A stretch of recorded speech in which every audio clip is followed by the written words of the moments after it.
ജിതിൻ, അതായത് സുരാജേട്ടൻ ജിതിൻ ഈ പൂജ മോഹൻരാജിന്റെ അടുത്ത് നിന്ന് സംസാരിക്കുമ്പോൾ പറയുന്ന കാര്യങ്ങളിൽ ഒറിജിനൽ ജിതിന്, സന്ദീപിന്റെ ജിതിന് ആ ഇൻഫർമേഷൻ കിട്ടുവാണ്.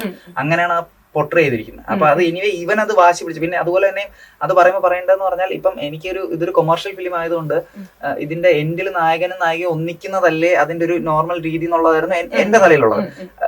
എനിക്കും അറിയാം അത് ഒന്നിക്കേണ്ട ആൾക്കാരല്ല, പക്ഷെ കൊമേഴ്ഷ്യൽ ഫിലിം ആകുമ്പോൾ അങ്ങനെ ഒന്നിക്കണമല്ലോ എന്നുള്ളൊരു തോട്ട് ഉണ്ടായിരുന്നു. അപ്പോഴും ഇവനാ പറഞ്ഞത് അതൊന്നിച്ചാൽ ശരിയാവില്ല എന്ന് പറഞ്ഞ് ഭയങ്കര വഴക്കൊക്കെ ഉണ്ടാക്കിയിട്ടാണ്. പക്ഷെ അതൊരു വ്യത്യസ്തതയായിട്ട് തോന്നി. സാധാരണ സിനിമകളിൽ അതുപോലെ ഒരു മ്യൂച്വൽ റെസ്പെക്ടില് നമ്മൾ അങ്ങനെ ഒരു ബ്രേക്കപ്പ് അങ്ങനെ സിനിമയിൽ എനിക്ക് അങ്ങനെ കണ്ടതായിട്ട് ഓർക്കുന്നില്ല. അല്ല, ഒറ്റ വാക്കിൽ പറഞ്ഞ ഇവൻ പറഞ്ഞ ഇത്രയേ ഉള്ളൂ, ബ്രേക്കപ്പിൽ തുടങ്ങി beauty of moving on, beauty of moving ഓണിൽ അവസാനിക്കുന്ന ഒരു കഥ. അതാണ്. പക്ഷെ അതൊരു കൊമേഴ്ഷ്യൽ സ്പേസിൽ നമുക്ക് അങ്ങനെ ചെയ്യാൻ പറ്റിയത് ഭയങ്കര ഹാപ്പിയാണ്. ഒരു കൊമേഴ്ഷ്യൽ മൂവിയുടെ അവസാനം ഒരു നായകയും കൈ കൊടുത്ത് പിരിയുന്നു എന്ന് പറയുന്ന സാധനം അതെ, അത് ആരെയും താറടിച്ച് കാണിക്കാതെ തന്നെ എക്സിക്യൂട്ട് ചെയ്തിരിക്കുന്നു. തേപ്പ് എന്ന് പറഞ്ഞൊരു സാധനം ഇല്ല. അത് വെരി ഇന്റൻഷണൽ ആയിട്ട് അങ്ങനെ ഒരു സോണിൽ പോകണ്ട എന്നുള്ള തോട്ടിൽ തന്നെ ചെയ്തതാണ്.